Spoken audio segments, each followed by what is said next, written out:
अब श्री किशोर जी स्नान करने के बाद चौथा सोपान, समय पूरा हो गया, पर अब थोड़ा समय आपका अधिक हम ले लेंगे उधार।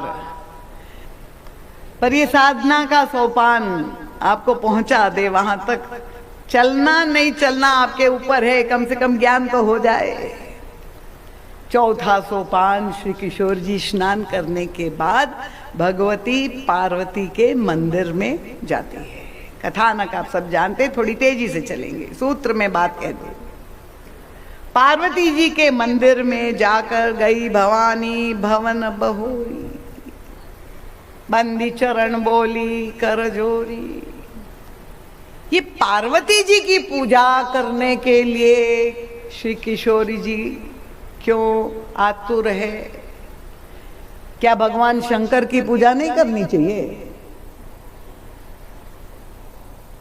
है कि नहीं?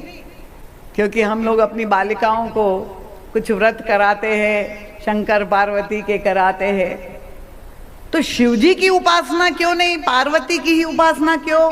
परम पूज्य महाराज श्री की तो जो प्रज्ञा है वो हर प्रसंग पर एक प्रश्न करके और उसके अंतराल का रहस्य निकालते, क्योंकि ये हमारे श्री किशोरी जी हमारे आध्यात्मिक पथ का हमें मार्गदर्शन कर रही है।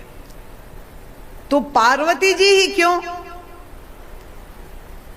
अर्थात महाराज श्री ने उसका उत्तर, प्रश्न भी उनके हृदय में उठते और उत्तर भी वे ही देते, उनके समान और कोई दे ही नहीं सकता, असंभव है।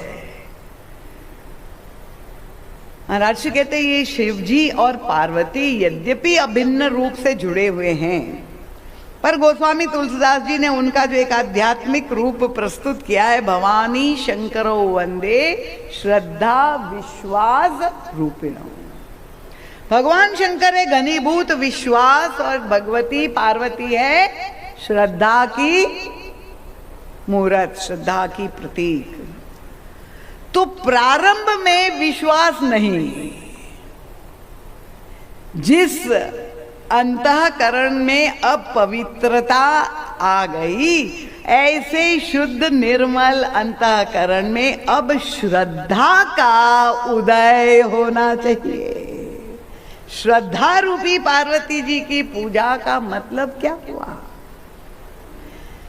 कि अगर विश्वास हो जाए तो व्यक्ति निश्चिंत हो जाए, उनका विश्वास नहीं। अब श्रद्धा मां से प्रार्थना कर रही है कि निज अनुरूप सुभग वर मांगा। अब अंतःकरण में जब श्रद्धा का प्रादुर्भाव, चौथा सोपान जब हुआ, वो व्याकुलता हो गई, ईश्वर को पाने की इच्छा, उत्कंठा अब साधक के हृदय में अब जागृत हो गई। अभी तक नहीं मिला। वो स्वामी तुलसीदास जी तो इतना सुंदर दृष्टांत देता है, वो साधक की स्थिति क्या है, उनका किसी सम्भ्रांत धनवान मनुष्य व्यक्ति की नहीं, जैसी नहीं, उसकी तुलना वो करते हैं। सुनु सट सादर रंक के धन जो पुनि पुनि प्रभु ही पुकारे। जैसे एक दरिद्र व्यक्ति बार बार, जिसके पास थोड़ी राशि, सुन सुठ सदा रंक के धन जो पुनि पुनि प्रभु ही संभारे।